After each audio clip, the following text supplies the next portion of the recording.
우리가 인사를 할 때는 주로 안녕하십니까 하고 인사를 하죠. 서양에서는 굿모닝 이렇게 인사를 하는데 보통 안녕하십니까 하는 그런 말로 해석을 합니다. 굿모닝은 말 그대로 좋은 아침라고 이렇게 말하는 것이죠. 그냥 우리 인사법으로 한다면 좋은 아침입니다 하는 그런 인사일 겁니다. 상대방의 감정을 갖다가 묻는 그러한 인사법이 아닌가. 그렇게 인사하는 사람도 꽤 있습니다. 이걸 친구나 혹은 아랫사람들에게 이렇게 말할 때는 그렇게 할 수 있습니다만 어르신, 나이 드신 분들한테 좋은 아침, 좋은 아침입니다 하면 좀 버르장머리 없는 그러한 사람으로 비춰지지 않을까 이렇게 생각해 봅니다. 안녕하십니까 이렇게 인사를 해야 그게 바른 인사법이 아니겠는가 우리는 보통 그렇게 생각할 겁니다. 사실은 요즘에 와서는 좋은 아침입니다 하는 것이 더 현실적인 인사법이 아니겠는가 이런 생각도 해봅니다. 하지만 과거엔 안녕하십니까 하고 인사하는 것이 더 그 당시로서는 현실적이지 않았을까 이렇게 생각도 해봅니다. 우리의 선조들은 삶에 있어서 하루라도 편안할 날을 기대하고 산 적이 없었습니다. 계속되는 외적들의 침입으로 또 그리고 보릿고개와 같은 먹거리 문제로 생사를 알 수 없는 그러한 상황 속에서 살았기 때문에 우리 선조들의 인사는 지금까지 안녕하십니까 하는 그러한 인사법이겠죠. 이게 우리가 생각하는 진짜 인사법이다. 보통 우리가 그렇게 생각할 겁니다. 요즘 우리는 코로나19 바이러스로 인하여서 대부분 집에 머물고 있고 또 직장도 재택근무고 학생들도 학교에 가는 날도 적고 친구들을 갖다가 만나지 못하고 5인 이상 집합금지 이거 한 다음부터 이제는 친척 집에도 제대로 갈 수가 없는 그러한 상태입니다. 며칠 전 제가 어머니를 갖다가 뵈러 갔다가 그만 그 집 식구들이 있는 바람에 들어가지 못하고 밖에서 어머니를 잠깐 뵙고 돌아온 적이 있었습니다. 참 이건 못할 짓입니다. 교회도 비대면 예배라 하여서 영상으로밖엔 볼 수 없는 처지가 되었습니다. 세계 어느 곳을 가도 안전한 곳이 없다는 그러한 이야기입니다. 지금은 돌아다니는 것이 더 위험합니다. 한때는 우리나라가 제일 안전하다고 그렇게 하였는데 이젠 확진자가 하루에 1000명 이상씩 막 늘어나는 그러한 실정 아니겠습니까? 정말 우리는 만날 때마다 이제는 안녕하십니까 하는 인사가 그냥 형식적인 것이 아니라 우리의 현실과 아주 부합되는 그러한 인사로 마음에 와 닿는 것이 아닌가 이렇게 봅니다. 우리도 같이 한번 인사 한번 나눠보면 어떨까요? 비슷한 인사가 있습니다. 밥 먹었나? 혹은 식사 진지 드셨습니까? 하는 그러한 인사죠. 아마 요즘은 이런 인사하는 사람은 그렇게 많지 않을 겁니다. 그런데 그것도 우리의 삶을 그대로 보여주었던 하나의 인사법이지 않았을까 이렇게 봅니다. 얼마나 굶었으면 얼마나 힘들었으면 인사가 밥 먹었냐 혹은 진지 드셨습니까 하는 것이었을까요? 아직도 식사 맛있게 드십시오라고 인사하는 분들도 있습니다. 식당에 가야 밥 맛있게 먹을 수 있는데 지금은 식당에도 우리 마음대로 못 가지 않습니까? 어디를 가야 안전한 곳을 찾을 수 있을까요? 어디를 가야 우리가 살 수 있을까요? 어디를 가야 우리가 마음대로 먹을 수 있을까요? 이게 우리의 현실적인 문제가 되고 말았습니다. 정말 걱정이 아닐 수가 없습니다. 정말 우리는 인사할 때마다 안녕하십니까? 이게 저절로 나온다는 말씀입니다. 한때 다윗은 사울을 피하여서 도망하여서 살아야만 했던 때가 있었습니다. 사울의 추격은 참으로 끝이 없었어요. 끈질겼습니다. 어디를 가든지 쫓아왔어요. 정말 다윗은 피할 곳이 없었습니다. 라마로 도피를 하였습니다. 라마는 높은 곳이라는 뜻입니다. 다음으로 도망한 곳이 사울의 고향 기브야였습니다. 거기서 요나단과 약조를 맺게 되죠. 그렇지만은 거기에 거할 수가 없었습니다. 기브야는 작은 언덕이라는 그러한 뜻을 가지고 있습니다. 다윗이 거기에 숨어 있다가 그 요나단의 화살을 보고 그는 도망갈 수가 있었습니다. 다음에 간 곳은 노비였습니다. 노비의 뜻도 높은 곳이라는 곳이었어요. 거기서도 사울의 칼을 피해갈 수가 없었습니다. 많은 제사장이 다윗으로 인하여서 다윗을 돕다가 그만 다 죽임을 당하고 말았어요. 가드로 갔습니다. 술자는 틀이란 뜻이 있는 곳입니다. 다음엔 아들람 굴이었습니다. 여기는 피난처란 뜻이 있습니다. 모압의 미스베도 거기로 간 적이 있습니다. 여기는 망대라는 뜻을 가지고 있습니다. 또 헤레스풀로 도망간 적이 있습니다. 헤레스풀은 나무가 울창한 숲을 말합니다. 그리고 그할라로 갔습니다. 거기는 요새라는 뜻을 가지고 있습니다. 그리고 광야로 도망쳤습니다. 십 황무지, 마혼 황무지, 엔게디 황무지, 바란 광야. 지금까지 제가 나열한 그러한 장소들을 한번 생각해 보시기 바랍니다. 뭔가 다 의미가 있는 그러한 곳이었어요.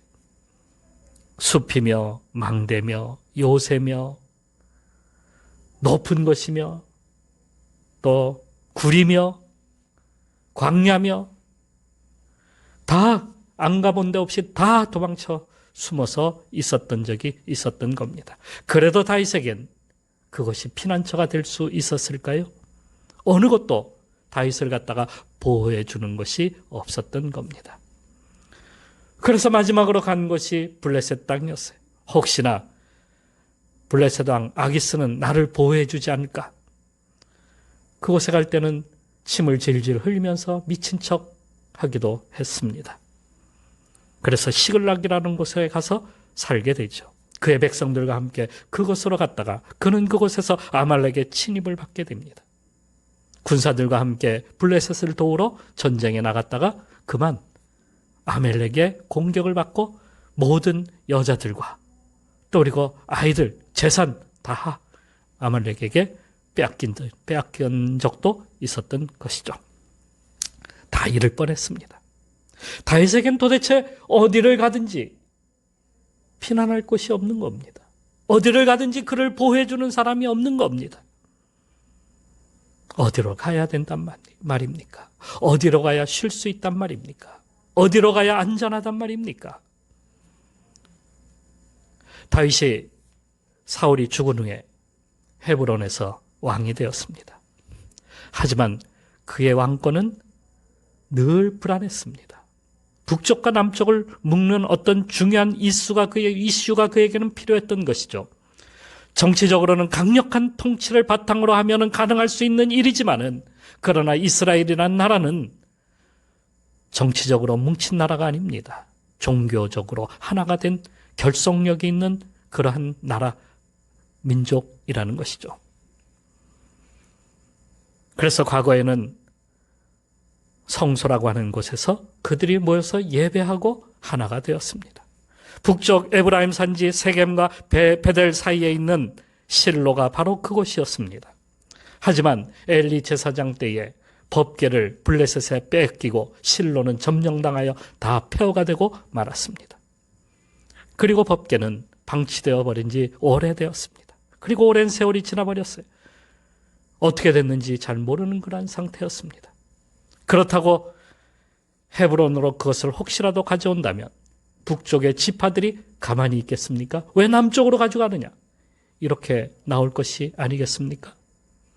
그래서 중간쯤 어딘가가 사실은 필요했던 것입니다. 마침 실로에서 남쪽으로 30km쯤 떨어진 예루살렘이라고 하는 산성이 있는데 거기는 여부스족들이 살고 있는 겁니다. 그때까지만 해도 이스라엘은 거기를 점령하지 못하고 있었고 어느 지파도 그곳에 들어가 살지를 못하고 있었던 것이죠. 다윗은 그것을 점령하고 그것을 시온성이라고 불렀습니다. 그리고 북쪽 지파를 초대하여서 거기에다가 성소를 만들고 언약궤를 거기다가 옮겨 놓습니다. 이렇게 하여서 북쪽 지파는 어느 한 지파도 반대할 수가 없었습니다.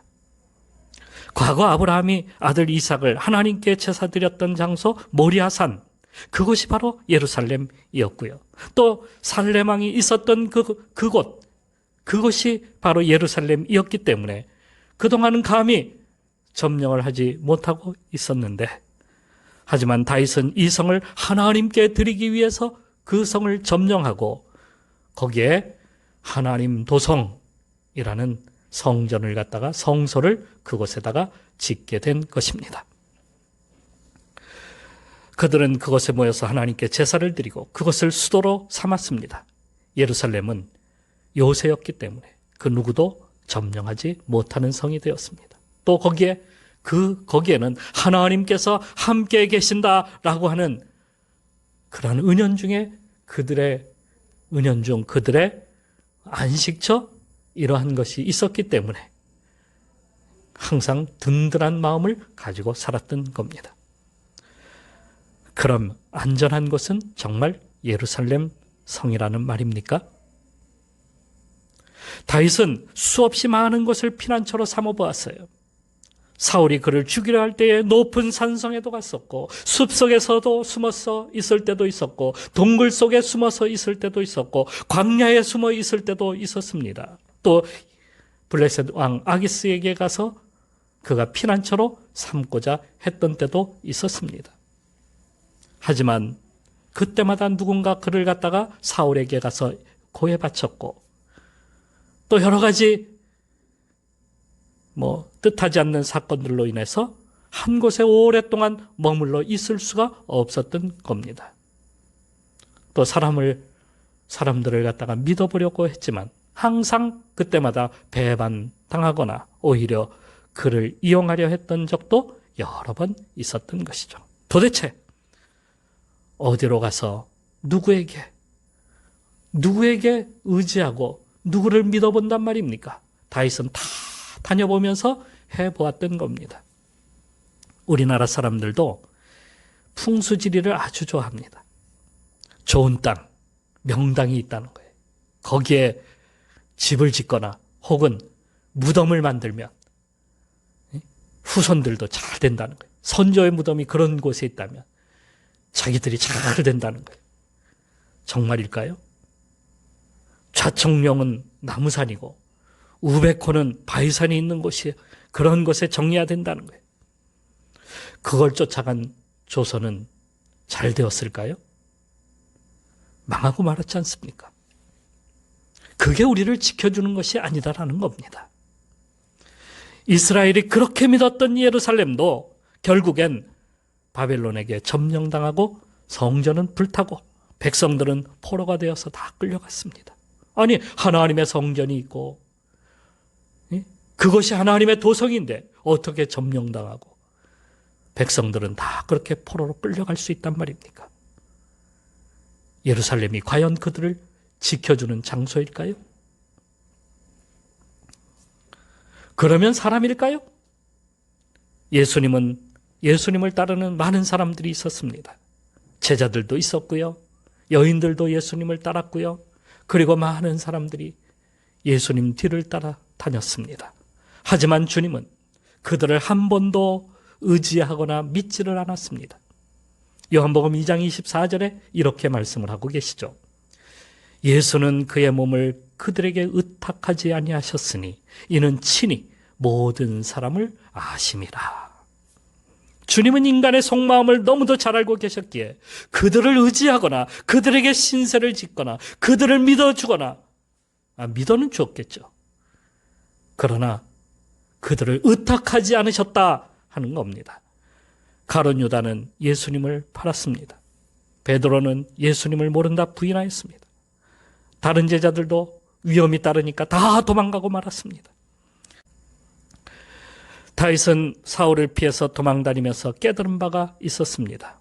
그것은 하나님께서 어디로 가든지 자신과 함께 하신다, 자신을 도와주고 계신다 하는 그러한 확신과 믿음을 가지고 있었습니다. 위험한, 정말 땀을 주는 그러한 순간에도 주님은 다윗의 편이 되어 주셨습니다. 전쟁에 나가서도 주님께서는 다윗의 편이 되어서 다윗을 이기게 하셨습니다. 죽음의 위협을 느끼는 순간에도 주님은 그를 항상 붙들어 주셨습니다. 그래서 사울의 손에서도 적들의 손에서도 하나님은 다윗을 건져 주셨습니다. 그래서 다윗은 항상 노래할 때마다 내가 여호와의 집에 영원히 거하리로다 하고 노래를 불렀습니다. 오죽하면 다윗은 하나님을 위하여 성전을 짓고 싶다는 마음을 나타냈을까요? 그는 하나님을 위해서 왕궁보다도 그 어떤 신전보다도 더 아름다운 하나님의 성전을 짓고 싶어 하였습니다. 그것은 순전히 그의 하나님께 대한 마음이었어요. 물론 하나님은 그의 손에 피를 많이 묻혔기 때문에 그의 아들에게 성전을 짓게 하였지만 말입니다. 그의 마음은 항상 어디에 있었다고요? 하나님을 향하고 있었던 겁니다. 그래서 다윗은 언약궤를 예루살렘 성 안의 성소에다 두고 그곳에 나가서 항상 기도하였습니다. 새벽마다 기도하였습니다. 오늘 본문에 새벽에 하나님이 도우시리로다 하고 이렇게 말씀하고 있는 것도 다윗은 항상 하나님 앞에 하나님께 나가서 기도했던 사람입니다. 새벽에 깨어 기도하는 것입니다. 하나님께 기도하면 반드시 응답하신다는 것을 믿었기 때문에 첫 시간을 하나님 앞에 그렇게 드리는 겁니다. 여러분도 특히 하나님 앞에 이 첫 시간을 주님 앞에 드리도록 한번 해보십시오. 하나님께서 얼마나 기뻐하시겠습니까? 하나님이 그 모든 것을 들으십니다. 그동안 보이지 않던 생수의 강이 넘치게 하실 겁니다.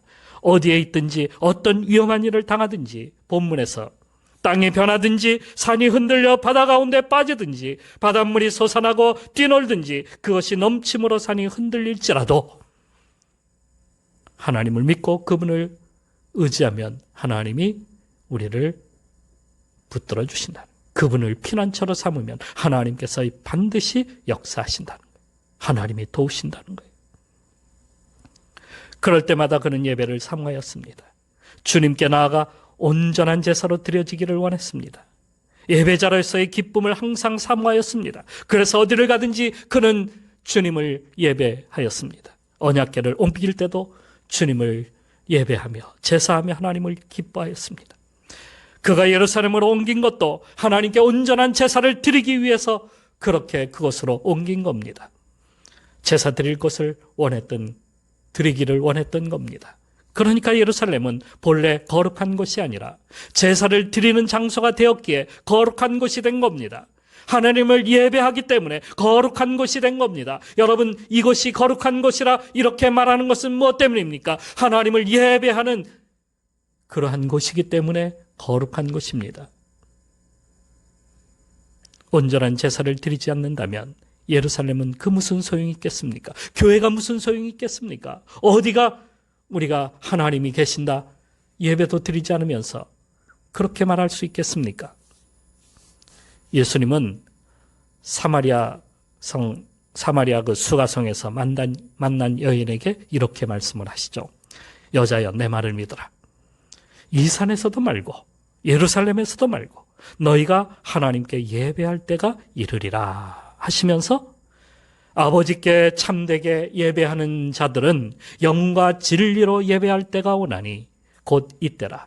아버지께서는 자기에게 이렇게 예배하는 자들을 찾으시느니라 하시면서 장소가 아니라 진정으로 하나님께 나아가는 자를 찾으신다 하는 겁니다.